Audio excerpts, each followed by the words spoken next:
He's going to have to kill him again. Ever? 100,000 volts. Is there any reason why the execution of Edward Diablo Santor cannot be carried out? Please forgive the sinner who fell victim to the demons inside him. Let us pray for your soul. Pray for your own goddamn soul.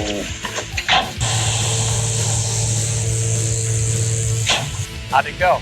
Like Julia Child, roasting a turkey.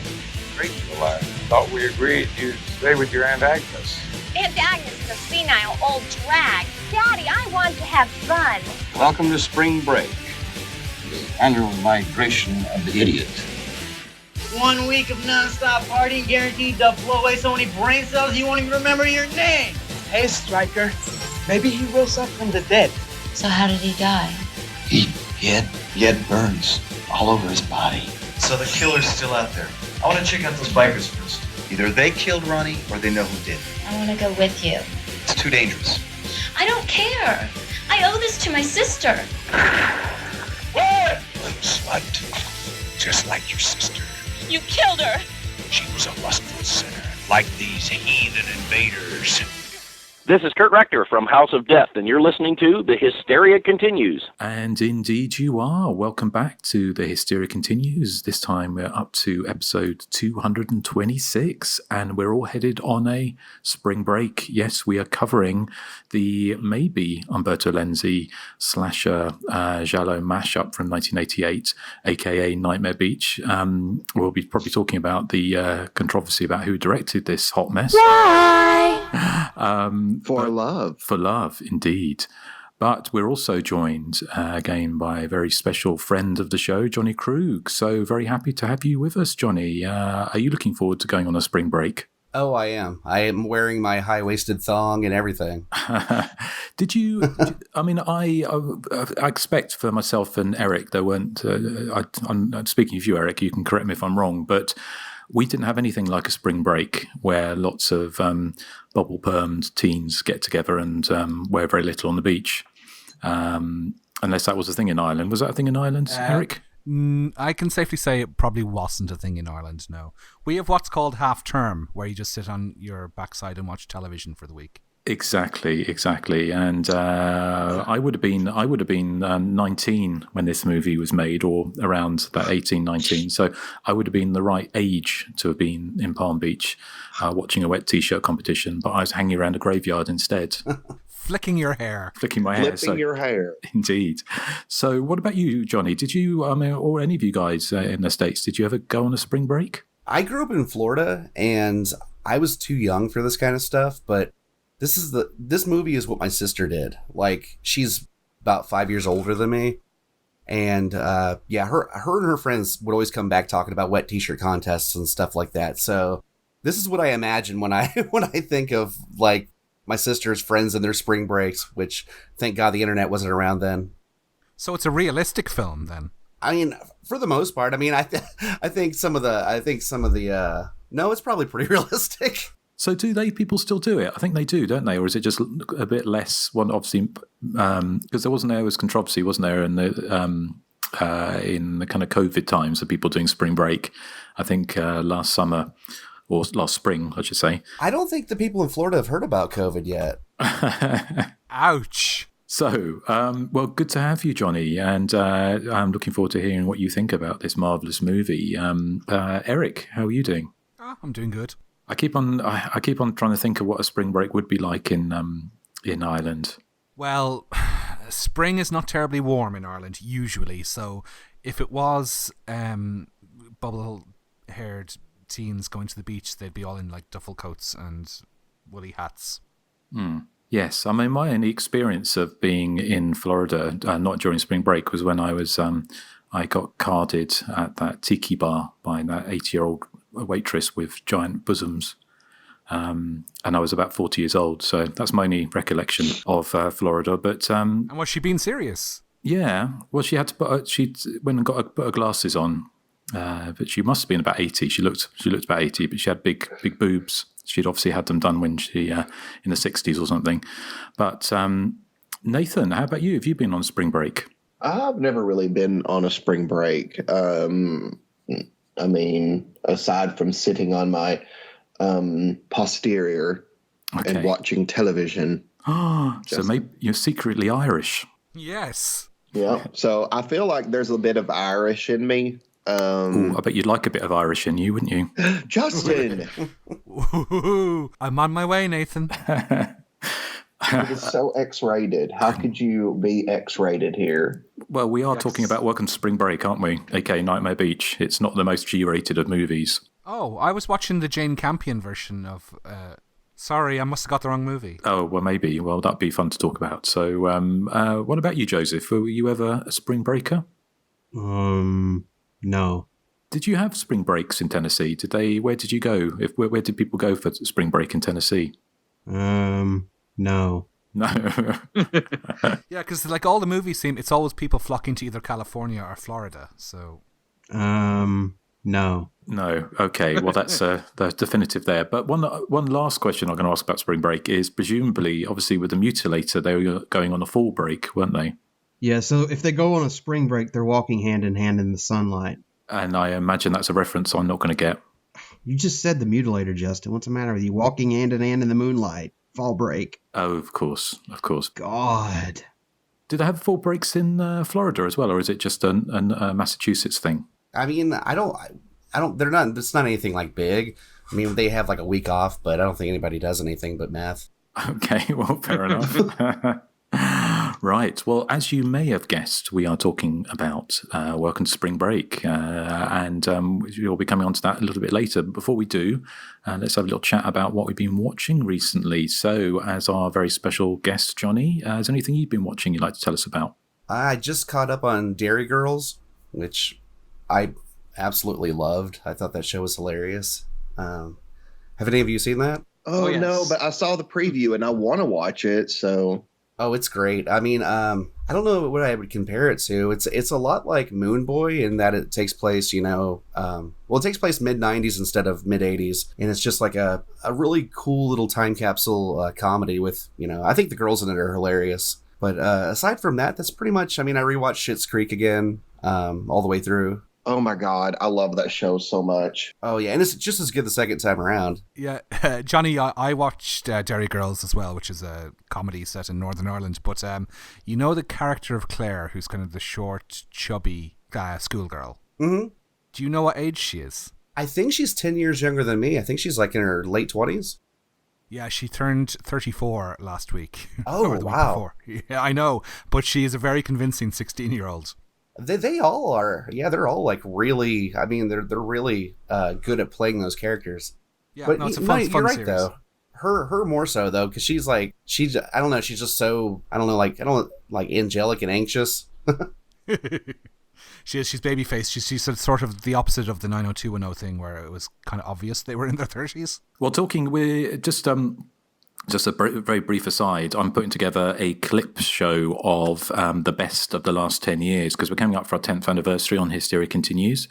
Thank you for all the people who've supported us on the way, whether or not you started listening recently or you've been us from the very beginning. But we'll have a little special section. Skype has been pretty kind to us, but if you remember back in the dark days, the Skype apocalypse, where we used to get Skype remixes all the time. So there'll be a little section on that. So something to look forward to for the 10th anniversary. So hopefully your favourite bits will be on there. And maybe Eric's laugh will be one of them. Or maybe my bits will be on it. We've already seen your bits. I'm not sure if on that infamous drunk cast. Oh, yes. It wasn't videos, though, so it's okay. There was video, wasn't there? Yeah, I know, but the public didn't see it. Only you did, you guys. Only we saw it. So, well, thank you, Johnny. What about you, Eric? I haven't had a chance to watch anything, but I got a book for Christmas. It is Taking Shape 2, the Lost Halloween sequels. Now, I read Taking Shape, the first book, I think 2 years ago, and it was really good. It was kind of chronicled the making of all of the Halloween films up until the 2018 reboot. So it's Dustin McNeill and Travis Mullins are the authors. Now, I'm only a small bit into the book, but it's really interesting reading. Basically, what they do is from Halloween 4 onwards, they discuss treatments and scripts for the films that weren't used, and there's some doozies in here.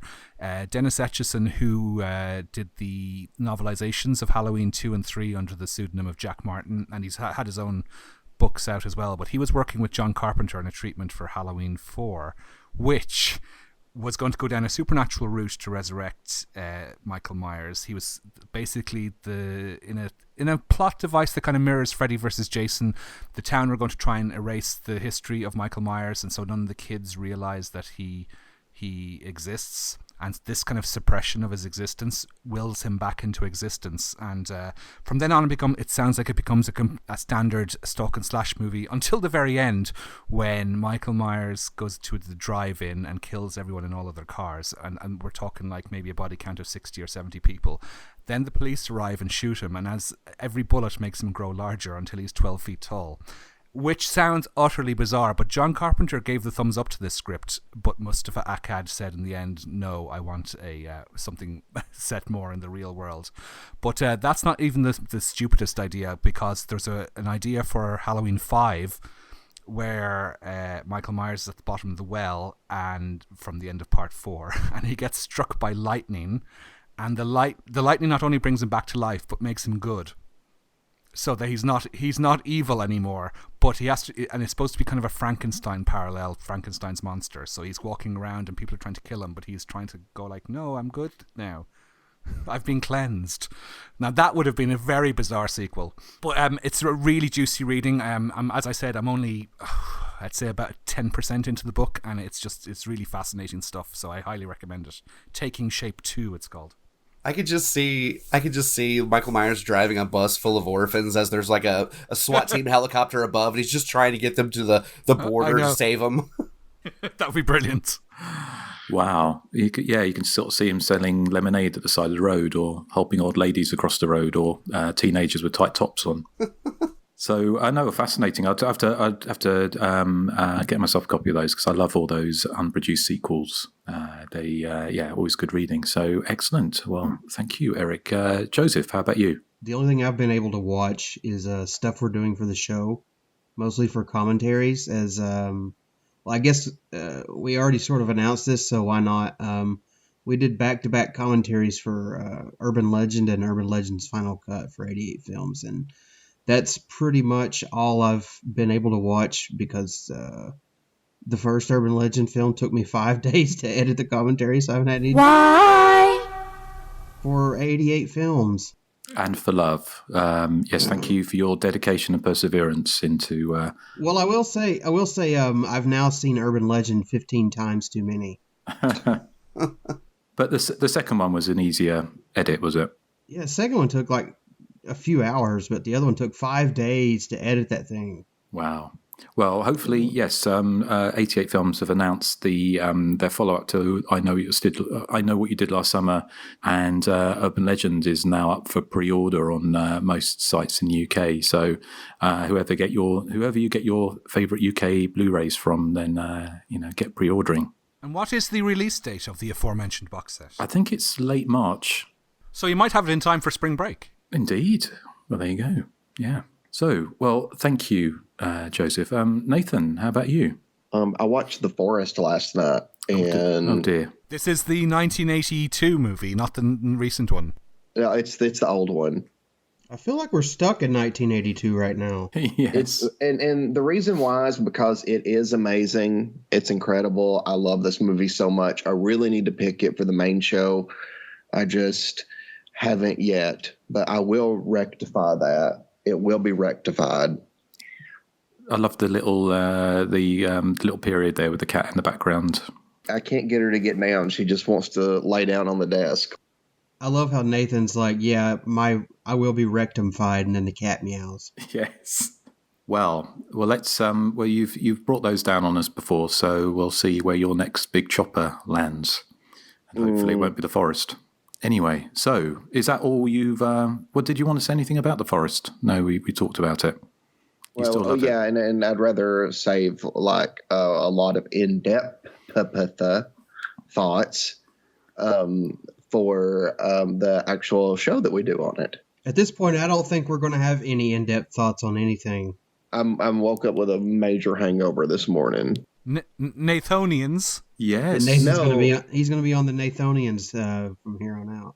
I didn't. I drank Cosmos, which I think are the drinks of the straight man. Is that right, Johnny and Joseph? Cosmopolitans. No, that's Sex in the City drink, isn't it? Well, I wanted a Cosmopolitan last night. Well, I am a 70-year-old woman looking for sex on the trowel. Joseph, you're a total Miranda. I am a Miranda. Yeah.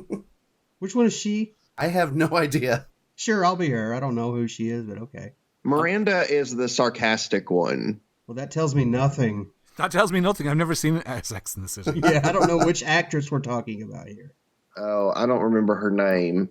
I love you saying that it's the straight man's drink when we're now talking about Sex and the City. Well, in fairness, the straight men on the show are the ones that brought it up. Ah, okay. But yes, we had a few messages from you last night where you were talking about while you were watching our.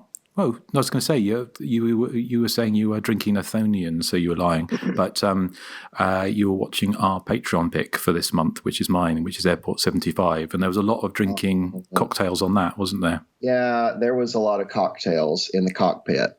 So yeah. Well, it was the 1970s, so everyone had to be drunk. And I'm sorry, but if I was on that airplane, I would have been wasted too. Well, fair enough. So, well, thank you, Nathan. The only thing I was just going to mention, I haven't had a massive amount of time to watch anything that we're not covering from the podcast or commentaries. But one thing I did watch, which it's a high recommend for me, is a new BBC drama series called The Serpent, which is set mostly in the 1970s, and it's going to be based on the true story of the serial killer Charles Sobraj, who, with his girlfriend and his sidekick, killed hitchhikers and sort of basically hippies in Thailand and Nepal in the 1970s and stole their money and traveller's checks and sort of lived the life of a rich man while sort of knocking off students. It's kind of shot in it's shot in Bangkok and various places, but it's shot in the kind of the same way that you would see a 1970s movie, like crime or a giallo movie, perhaps shot. And the attention to detail is quite staggering. It just really looks like quite often when people make films or TV shows set in the past, in the 70s or 60s, and quite often it looks like it's just today with people wearing costumes, but this actually really does look like the 1970s. So that's out in the UK at the moment on you can get it all on BBC iPlayer, but I imagine it'll be coming to BBC America and other places soon if you know where to look for it. So high recommend for me. Really, really entertaining and quite sort of tense. So, have you seen that, Erik? No, I've heard of it, but no, I haven't seen it. No. I think you'd like it. I think it's. I know you're not a huge fan of TV stuff. No. How many episodes is it? 8. Okay, not too bad. 8 1 hour. 50 odd minutes, I think. So, that's definitely recommend if you're into kind of true crimey kind of stuff and all that kind of shenanigans. So, I guess it's time for us to unfurl our Merkins. No. What? The mullets. That's the one I'm thinking of. Well, maybe Merkins as well. Merkins are very different. Yeah, welcome to Merkin Beach. Well, unfurl your top Merkins and put on your very small Speedos and your wet T-shirts because we're heading for a spring break. Hi, I'm Rhonda, and I've got Welcome to Spring Break, along with other Rhonda surprises, next on USA Up All Night. Spring break is usually the time for an old college tradition, hitting the beach for a little sun, surf, suds, and wet T-shirt contests. A nonstop party of the wildest kind. But this year, there's a difference. This year, one of the local bikers, Ed Diablo, has just been giving the chair. His last words were, "I swear I'll come back for revenge," which could explain the mounting body count of grisly murders being piled up by a terrifying biker with a shocking way of killing his victims. More shocking even than the electric chair. His targets are pretty girls, peeping toms, anybody who gets in the way.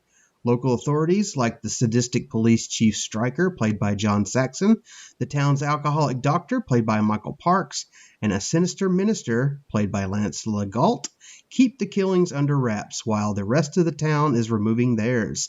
It's a spine-tingling, thrill-a-minute adventure as Gail, a victim's sister, and football star Skip Banachek, I love that name, single-mindedly run down the mysterious biker from hell, with the rowdy madness and maximum exposure of spring break happening all around them. Can I just say before you start, Sinister Minister is a brilliant name for a band. Yeah, it is, isn't it? And that was from the IVE VHS release of Nightmare Beach under the Welcome to Spring Break title. And I first caught this under that title on USA Up All Night.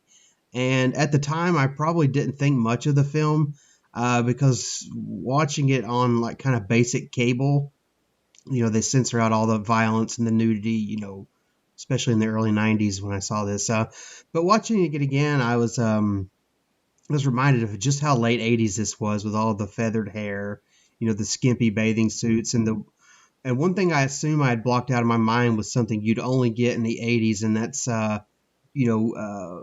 electric chair horror. I mean, this seemed to permeate the late 80s and early 90s VHS rentals. You had stuff like Shocker, Prison, the horror show. I mean, it seemed like every other week someone was getting fried in the electric chair and coming back as a mad slasher. But, that's a good thing, in my opinion. This one just so happens to be a sinister minister, as Erik was pointing out.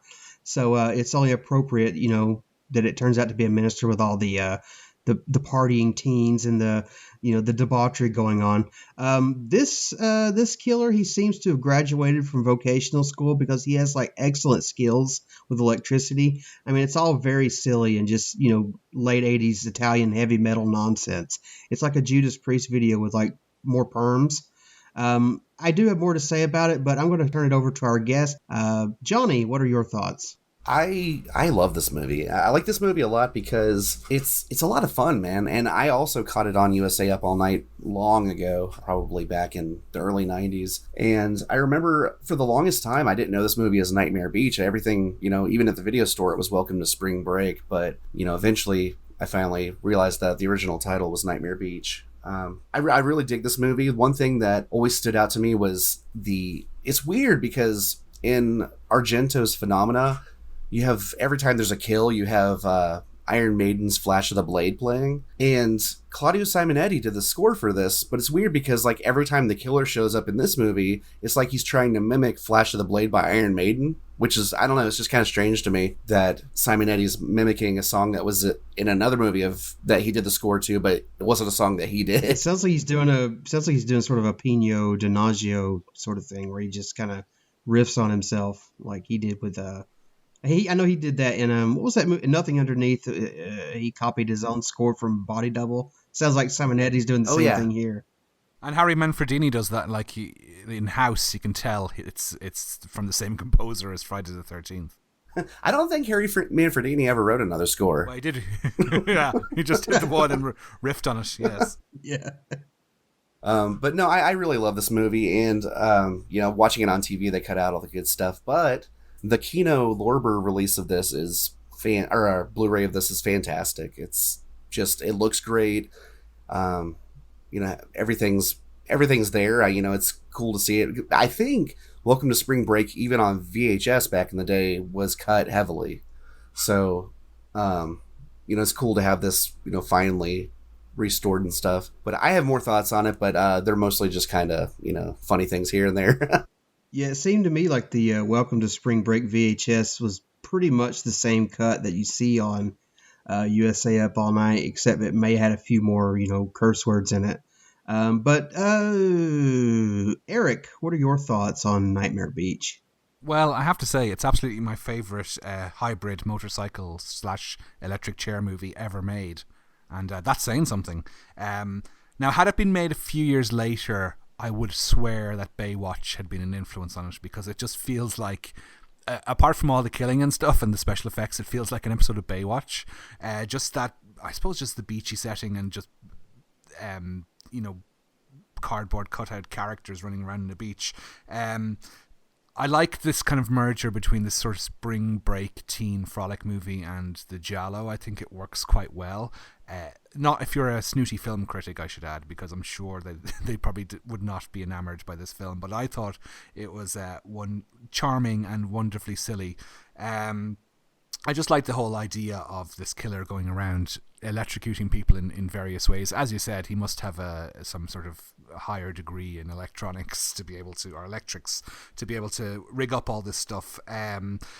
Having said that, I thought the start of the film was kind of low key. Now, I was for anyone listening, it's currently streaming on Amazon Prime for free if you have an Amazon Prime account.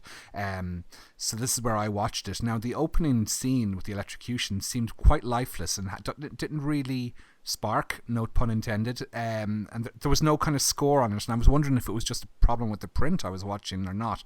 But it felt kind of flat. But then it does of course pick up then from the credits onwards. The Teens on Vacation section of the movie is, as you said, it's just wonderfully late 80s. I mean, the hair, the mullets, that prankster with the perm, who's obviously modelled on Shelley from Friday the 13th Part 3. Or unless you couldn't be a prankster unless you had a perm, unless that was a rule in America in the 80s. I don't know, but it was the Gallagher rule. Yeah. And I like the fact that all the girls look like they're from the Bangles or something. Their hair is just ginormous. There was one bit in the film that I thought was it's a split second thing, but somebody pulls up in a Volkswagen Beetle and it's just bright neon pink, and it burned my retinas. It was just so bright. It was, I just love that type of stuff. It's not something you would, you see anymore. Unfortunately, we're living in the drab, dull, black and white 2021s now.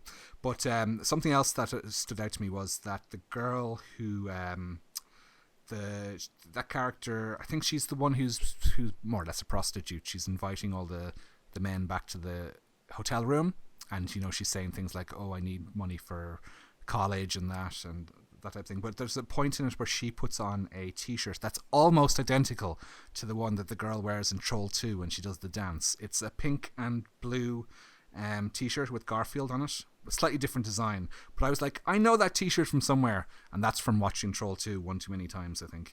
Yeah, I think there's some definite intermingling between sets on this film and Troll 2, so. Yeah. Did you also notice that the Demons gang had on their jackets the Demons logo that was used for the poster art for Demons 1 and 2? I didn't that was awesome. I didn't catch that, actually. Yeah, on the back of their leather jackets. Did you spot that? Oh yeah, that was cool. Yeah.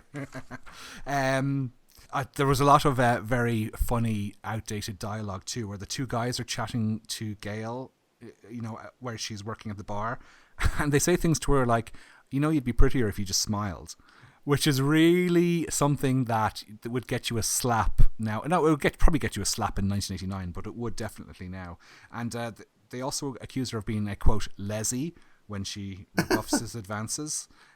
So thankfully he gets killed. But the other thing I thought that, apart from the implausibility of the electric chair on the back of the motorbike, one of the other things is, like, the authorities are disposing of all the bodies without telling anyone because they're trying to cover up the fact that there's a killer running around. I mean, like, surely there would be a public outcry about this. I mean, this is like this is basically Jaws with a guy in a motorcycle helmet and substituted a shark, because you got all these adults or authority figures just trying to do the whole hush hush thing to keep everything kind of calm.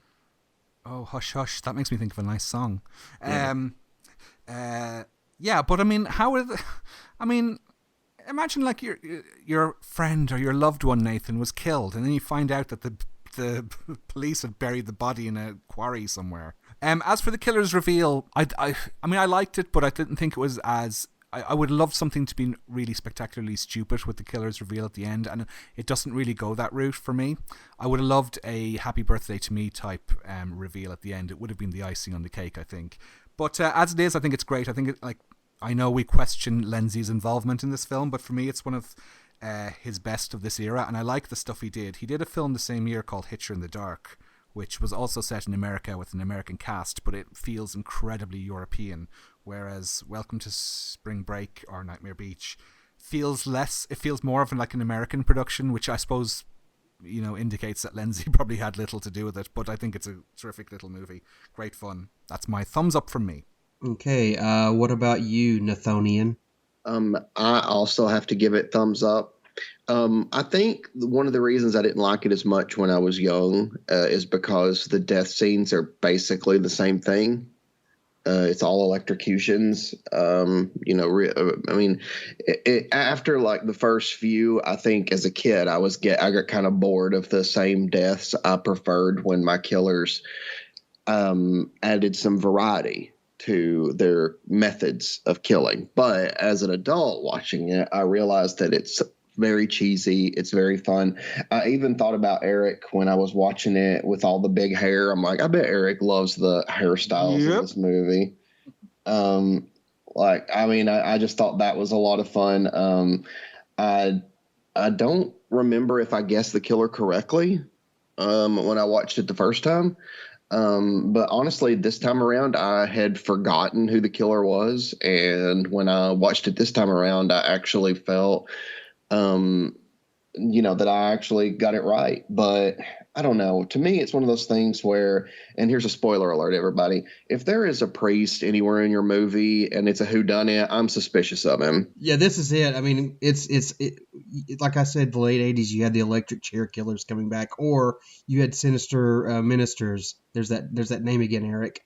Love it. I think we should, if we ever like break up, you should be the sinister minister, and I'll be like the something vicar. I can't think of a word that rhymes with vicar right now. The sicker vicar. The sicker vicar, yeah. Or we could just adopt those names as our stage names. But it's whatever happens will be better than the Hysteria Misfits or Misfires, whatever they're called. Yeah, I've forgotten about them. They're so lame.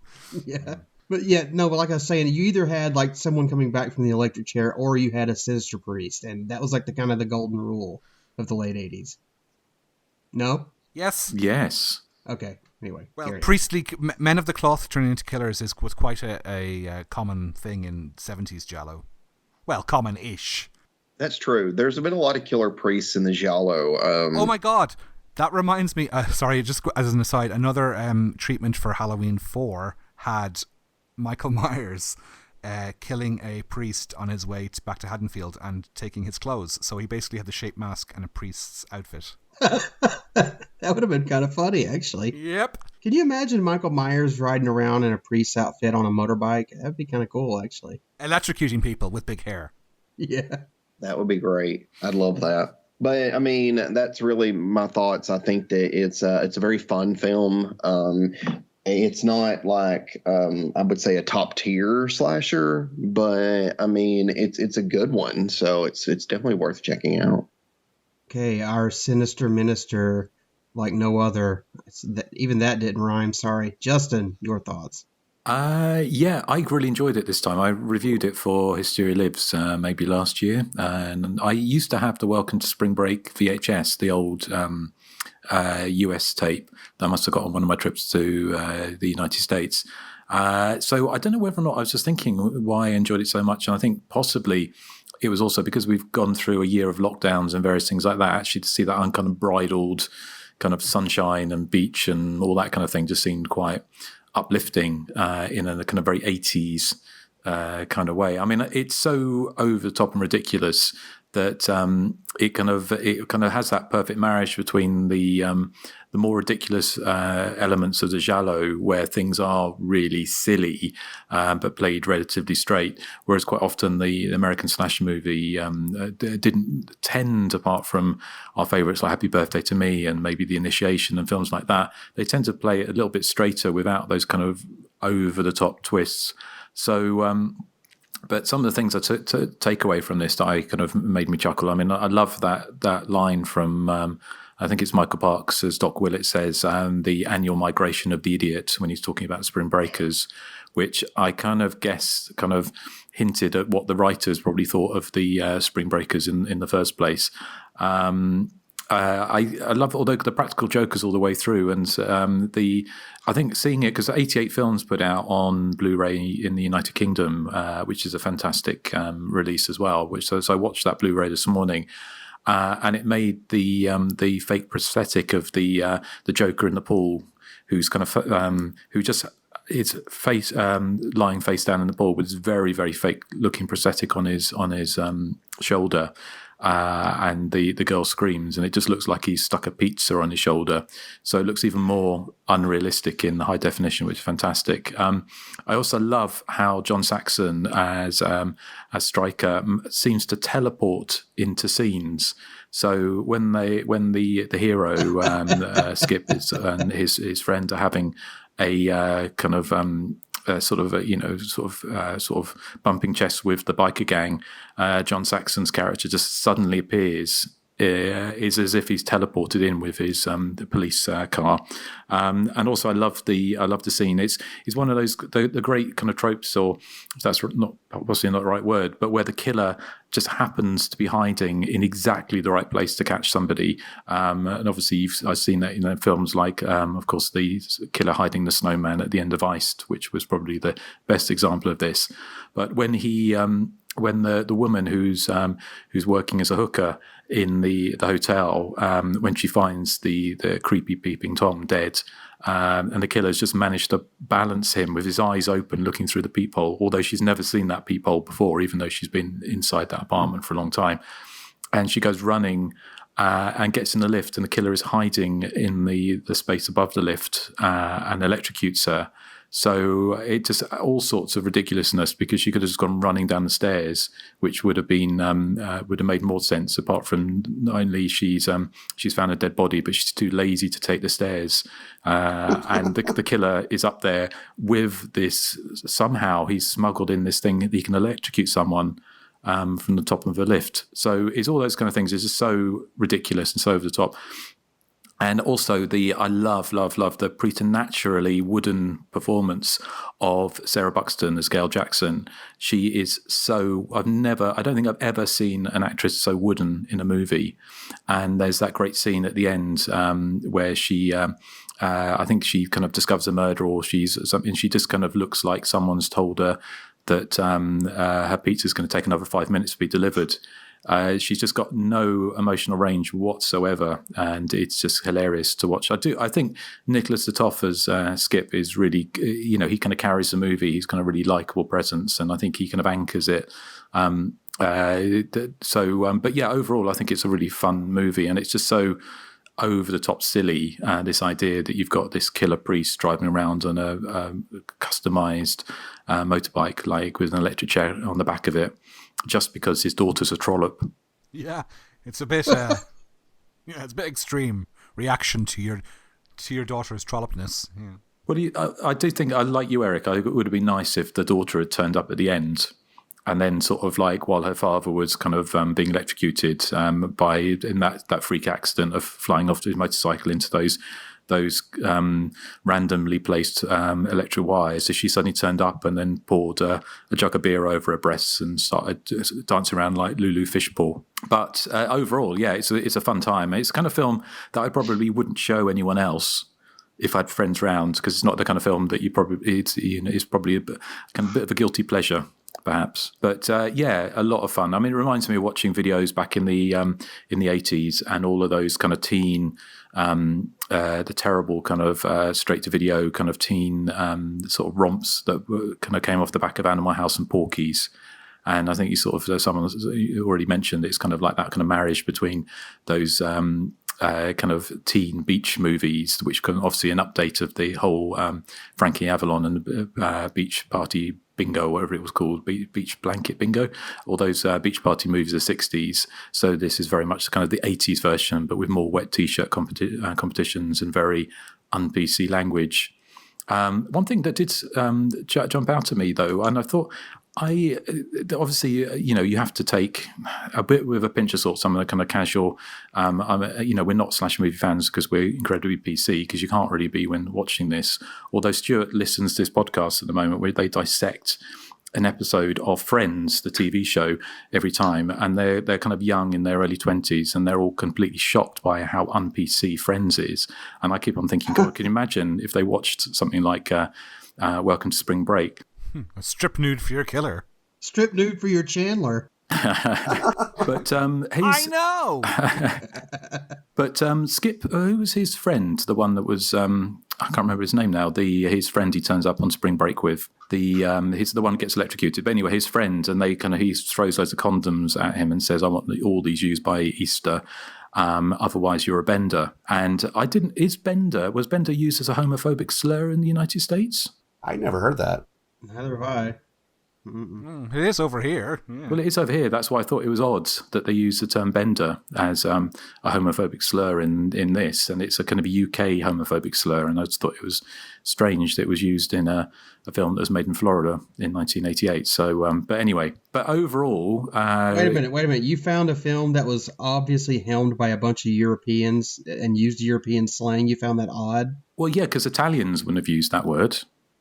It's specifically UK and Irish words, I think. Yeah. Oh, you get the monopoly on it. Okay, I see. We do. But I just thought that was odd. But overall, I think it's a rollicking good time, full of ridiculousness. And I think, and your comparison to Jaws, I think it is like Jaws, but with a rather shark. It's a killer priest and a motorcycle helmet on the back of a converted electric chair. Yeah, there's one scene, I think Skip Banachek, I love that name again, by the way. He's coming out of Gail's house, or maybe I think it's Gail's house, but and then he just kind of stops at this in the middle of the sidewalk, and he looks to the left, and it's like wall-to-wall bikers, and then to the right, it's like wall-to-wall beach bunnies. I imagine this is what Florida is like still today. Like you straddle the train tracks, and on the left is just dangerous bikers, and on the right it's just COVID infested beach bunnies now. It could be. I mean, it's such a good, literally for one better term, springboard into these late 80s horror movies like The Uninvited. Has got that with the killer cat on the yacht. That starts in Spring Break, doesn't it? And that was from around about the same time. Yeah. Welcome to Springboarders. So, should we do some... does anyone want some background? I have quite a bit. Not a whole lot. Nathan does. Yeah, Nathan, what background have you got? Johnny, do you have any background on this film? I have no background on it, but that band that's playing later on in the movie, they're awesome. They're pretty good. They look like Weird Al, Rick Ocasek, and a guy from Chicago. Rick Ocasek. But that's not really trivia for this. That's just, I'm watching it. I'm like, is that Weird Al? It may have been Weird Al. I mean, they threw in everything else. I have a little bit here. I don't have a lot, but if you want, I can just read that out real quick. Okay. So apparently, Lindsay used a pseudonym, or did he? Harry Kirkpatrick.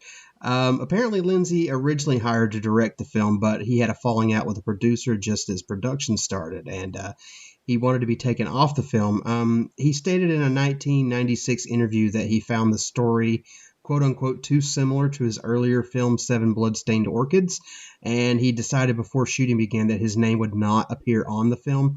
Screenwriter Harry Kirkpatrick, also known as James Justice, he was given the job of directing, apparently, and received sole directorial credit, though he did convince Lindsay to remain on the set in an uncredited advisory capacity throughout the entire production.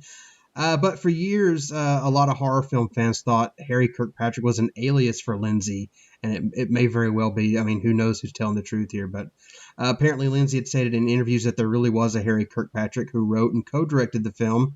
He explained, my contribution consisted solely of providing technical assistance. The film should be considered the work of Harry Kirkpatrick. Italian film historian Roberto Curti stated later that Lindsay directed the film, no question, and just refused to sign his name to it, leading the credit to be assigned to Harry Kirkpatrick. So, I mean, I don't know who's telling the truth there, but there you go. Apparently, this was the first of a two-film contract with FX whiz Carlo Rambaldi and his son Vittorio. The second title was Primal Rage, and that was directed by Vittorio from an uncredited Lindsay script. Nicholas Detoth, I don't know. He plays the wonderfully named Skip Banachek. I love that name again. He went on to have a successful career as a film editor, having arranged such films as Bicentennial Man, The Sum of All Fears, Terminator 3, Rise of the Machines, Underworld Evolution, and Live Free or Die Hard, amongst others. Nightmare Beach was his last acting credit, though he did make an earlier appearance in The Stuff from 1985. And I got a couple small little reviews here. This is from Nathan Hanneman in Horror Hound issue number 22 back in 2010. He writes, "The most memorable aspect of this film, outside of John Saxon's participation, is the fact that the killer has decked out his bike with the ability to electrocute a riding passenger. Logic be damned. By the end of the film, 10 people are dead, and a surprise reveal is intact as the audience learns of the killer's origin/motive. The film was released onto DVD under its Welcome to Spring Break moniker back in 2004, thanks to Artisan, and is definitely worth the purchase." And Fangoria wrote back in issue number 98 back in 1990, "Welcome to Spring Break does a colorful job of delivering the low-budget goods, with plenty of messy killings, beach bunnies in teeny-weeny bikinis, a wet t-shirt contest, and a respectable cast which plays it straight down the middle. The mystery is fairly transparent, and there are a few lulls where all you can think is that nothing is happening. But by and large, the plot keeps moving, and the Florida Spring Break setting is an agreeably new and cheesy backdrop for this type of slasher shenanigans. Possibly misfiled under comedy in some video stores, it's a good ghoulish whodunit." And that seems to be all I have, so Eric and Justin, you guys can fight over the rest in your motorcycle helmets. Well, Erik, do you want to get your helmet out first? No. Is that you don't have anything, or? I had loads, but it was actually word for word what Joseph read out. Okay, well, I've got a little bit extra. It was just the, interestingly, I mean, the whole, did Umberto Lenzi direct this or not? It seems to have been put to bed by that Italian film critic or film writer you mentioned. But interestingly, Primal Rage, which was shot around about the same time and also features a lot of the same cast, especially in bit parts. There's a lot of people in this film that you'd spot if you watch Primal Rage and this back to back. You'd spot a lot of people in there. But Primal Rage was which was kind of the mashup between it was a pre-runner to 28 Days Later about escaped monkey from a lab who bites someone who has a kind of a rage virus, which causes these co-eds to go on a rampage across campus, but in a kind of slasher movie styley. It also Sarah Buxton was in this, and she was the lead in that as well as this, and also that featured Patrick Lowe, who was the slightly less famous Lowe brother. But it says on the credits for that it was written by Harry Kirkpatrick, who was a pseudonym for Umberto Lenzi. So it doesn't sound like there really was a Harry Kirkpatrick. It was certainly Italian filmmakers at the time, when they wanted to pass off their movies as American, they would use American pseudonyms or Americanized or anglicized names for the credits. So I think it probably the likelihood is that he did direct this. It seems completely far-fetched if he fell out with the filmmakers and said, "I'm not directing this," that he would sit around as a consultant all the way through a movie that he either kicked himself off or was kicked off of. So, but if you enjoy Welcome to Spring Break, then Primal Rage is definitely worth a look. The guy who plays Skip, you sort of mentioned his father was Andrei Titov, who was a famous film director who directed the first House of Wax with Vincent Price, the famous 3D movie, made even more notable for the fact that Andrei Titov only had one eye, which meant that he wasn't able to view anything in 3Ds. And he went on to make the very little scene, and it's a film that'd be fun for us to cover. It's a film that was almost, I think, thought lost and didn't get released until relatively recently. It was 1987's Terror House, which was very much a kind of slash movie, late 80s slash movie directed by Andrei Titov. I'm just trying to think if there's anything else. I think that's probably about it, apart from I've obviously mentioned John Saxon, who was, in this, and obviously very welcome appearance in a genre film. And of course, he was in what is widely acknowledged as the first ever giallo proper, which is The Girl Who Knew Too Much by Mario Bava from 1963. And of course, went on to be in Dario Argento's Tenebrae, and as slasher fans will also know him, of course, from Nightmare on Elm Street in '84.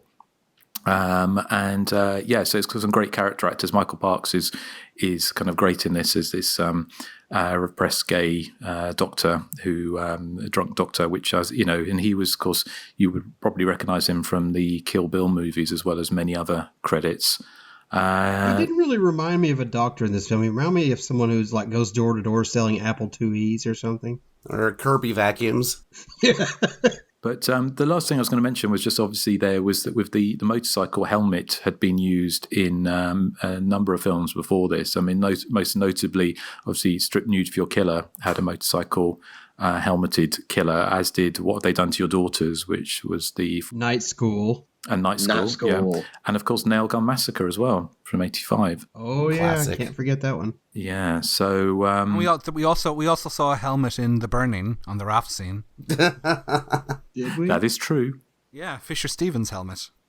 So, okay. Well, I think, is there anything left to say on... You mentioned Andrew Detoth, he only had one eye. I'd read that he had no eyes because it was like ANDREWDETOTH. No eyes. Oh, dear. Oh, the humanity. That's my joke of the week. Well, Eric, do you have a joke of the week? I do have a joke of the week. It's my joke of the week. It's so great and fantastic. Who would you get in touch with to see a really sharp print of this movie? Why, you'd contact Lindsay. Contact Lindsay. I kind of liked it, sort of. Like, I don't want to admit I liked it, but I did. Contact Lindsay. I didn't see that one coming.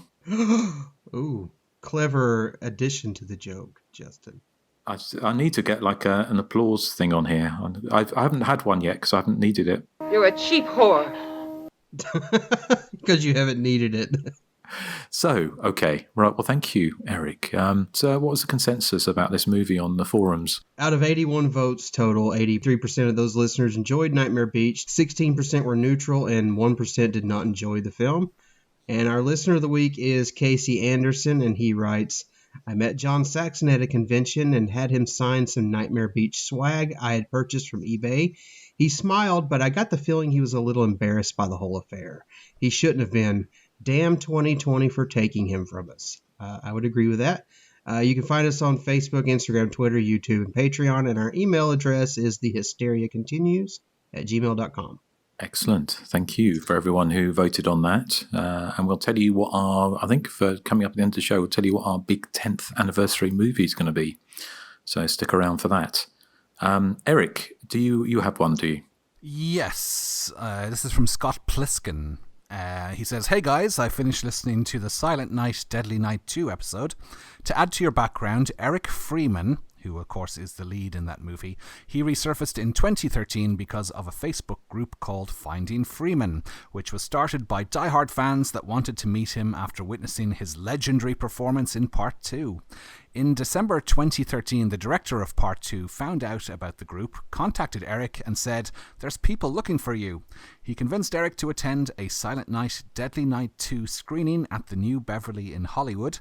My home video of the Q&A can be found on YouTube. On a side note, the red bubble shirts look great. My suggestion would be, do you like things up your alley?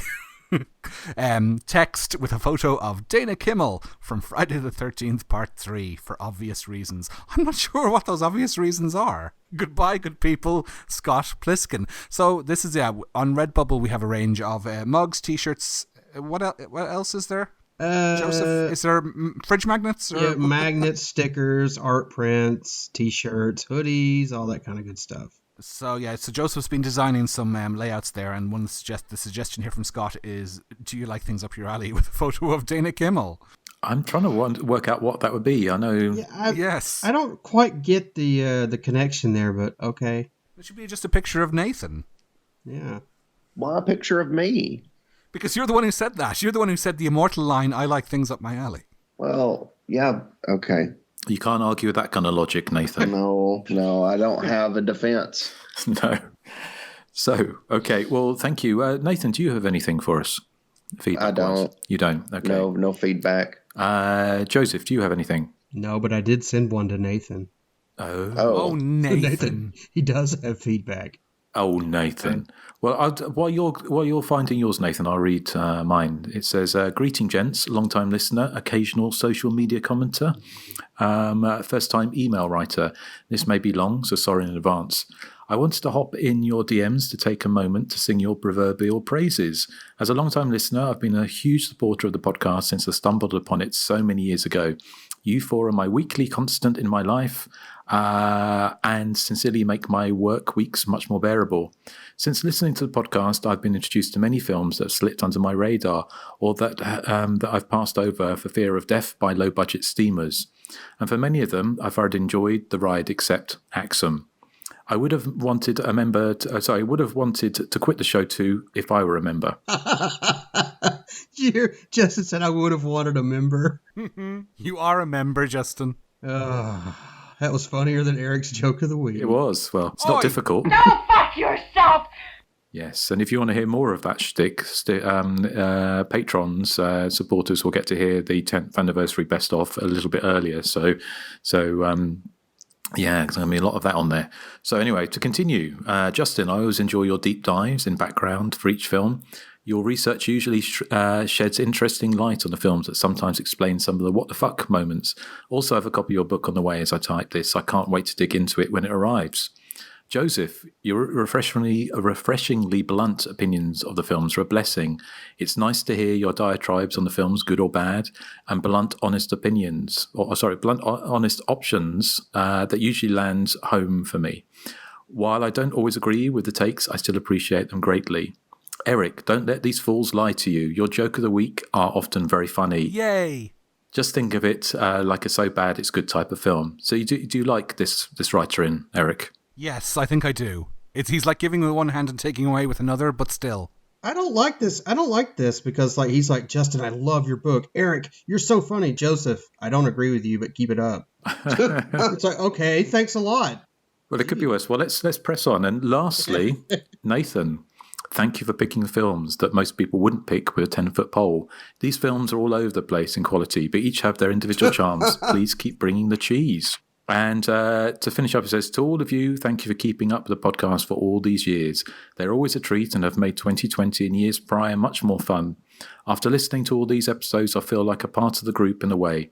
If you ever need a cubby, heavily, it's cubby, maybe that's chubby, but I don't know. If you ever, it's written as, if you ever need a cubby, heavily tattooed Indiana boy to hop on the show for some additional correspondence, I'm your man. Just kidding. Well, he might be like a cub. A cub is kind of a young bear in the homosexual community. Maybe Erik can give him some milk from his nipples. Some honey from his pot. The last bit he leaves us with and says, and lastly, to add to the age-old debate, takes a deep breath and screams loudly, Susie. Sorry, Erik, but was Toya's band featured in one of the best 80s films ever? Out of Bounds? Ha ha ha. All jokes aside, thank you for everything you do. All the best, Blaine Geyser. P.S. I just want to take the moment to thank Joseph for sending love my way from you all last year when my fiancé had brain surgery. I was a mess for a while, and that was a super sweet thing to do and meant a tremendous amount to me and my lady. So I hope you and your lady Blaine are doing well. And, thank you for writing. Lovely to hear from you. No offense, Blaine, but what did I send to you? Because I honestly don't remember. What if you could send me a message offline if you're hearing this, I'd appreciate it. Also, don't forget to pick up stamps. Bye. That's a Friends reference, Justin. Oh, okay. Right over my head again, as ever. So, Nathan, have you dug up your bit? Oh, yeah. Hold on.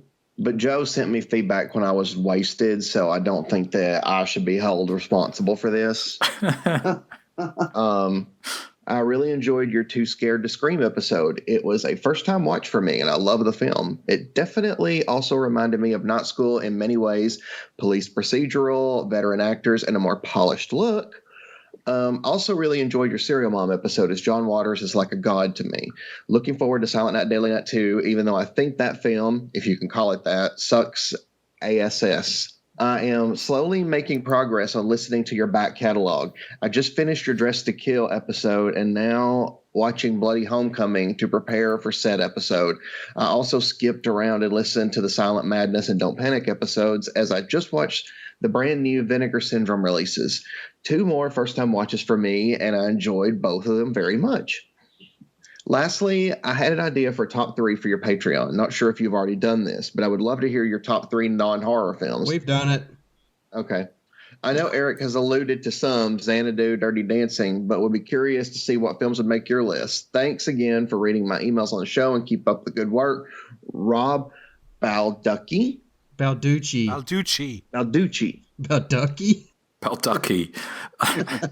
I love.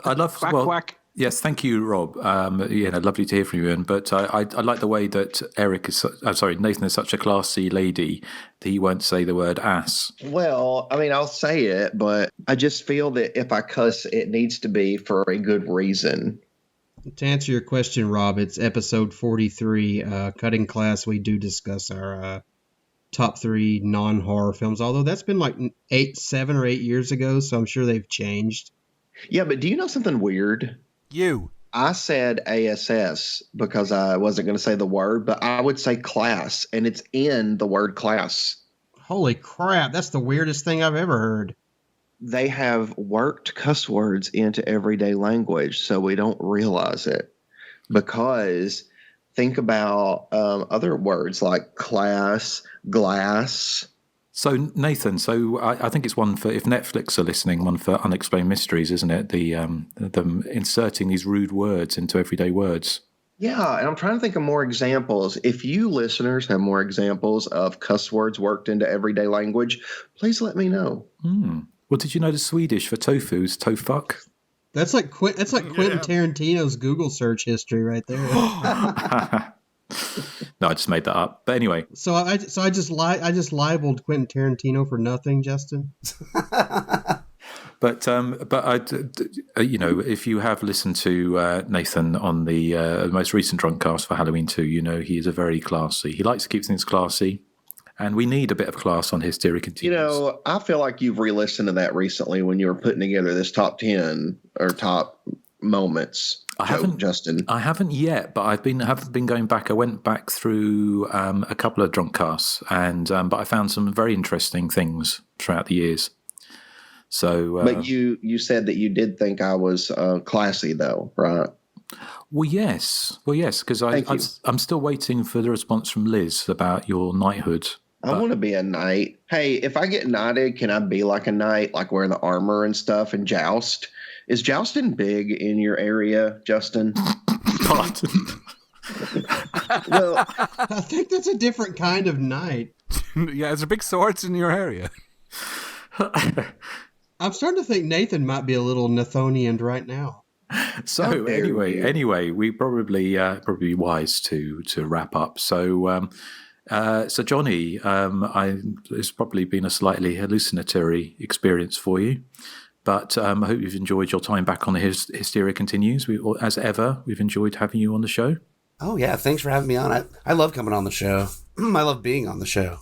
It has been a while. Have you got any other podcasty kind of plans coming up? Well, we're still doing Short Bus Cinema. We just recorded the other day an episode for Future Force with David Carradine. And where can people listen to that? You can find us on all the podcatchers and also on iTunes and all the things like that. I think we're a part of the Legion Podcast Network, but I have no idea. Sounds like Rick does all that stuff for you. Yeah, I don't know a lot of the technical aspects of the show, but we have that one, and we have a really fun episode coming up where we're going to talk about the Dark Power, which is an old Lash LaRue horror vehicle. I don't know if any of you have seen that. I always wondered, what is a short bus? Oh, Short Bus Cinema is just... you know, back in the day, there used to be all the jokes, you know, like those are the kids that ride the short bus. And so we were coming up with a show where we're like, you know, let's do movies that, you know, we like, but a lot of people don't think are very good, or, you know, some movies that we could riff on and stuff. And I said, you know, let's call it the short bus movies, short bus cinema. Yeah, special education schools, typically in the 80s, they would have shorter buses to indicate. I rode on a short bus. Well, that explains things. Hey, that was uncomplimentary. Exactly. Oh, my goodness. Okay, right. Well, thank you, Johnny. So hopefully we can point a few more people, a lot more people at the show. Definitely is a good listen. So what are we covering next time? Who wants to announce the title? Actually, I think up to Nathan to announce the title. Yeah, let's let Nathan talk some more. Let's just do that. Nathan. You know what, Joseph? If you were here, I would throw a drink in your face. And some string. Some string. Well, I didn't get to wash my face this morning, so that would be okay. Oh. Well, Nathan, what are we covering for the 10th anniversary show? We are covering The Bird with the Crystal Plumage. Ah, I like that. Do you like the way I said that? I said it in an accent. It sounds Donald Pleasancy or Orson Welles, kind of gravitas. Oh, thank you. I like having gravity. Gravity is good. Yeah. So, well, we're just about to record our Airport 75 show, which I imagine we may take off and never land again at this rate. So, but join us for The Bird with Crystal Plumage, our 10th anniversary show with the giallo that arguably started it all, or didn't start it all, but certainly started the wave of the 70s giallo that we know and love. So join us for that. And what are we playing out with? You know what? I didn't pick a song, so I'm just going to surprise everyone. I have no idea yet. I imagine it might be something kind of hair metal-y or kind of... Yeah, I may just play one of the songs from Nightmare Beach. We'll see. Right. Okay. Well, thank you for listening, and thank you again to Johnny for joining us. And hopefully we'll see you again. We'll talk again on the show in the not too distant future. So definitely. Excellent. Well, say goodbye to the good people. Bye. Bye.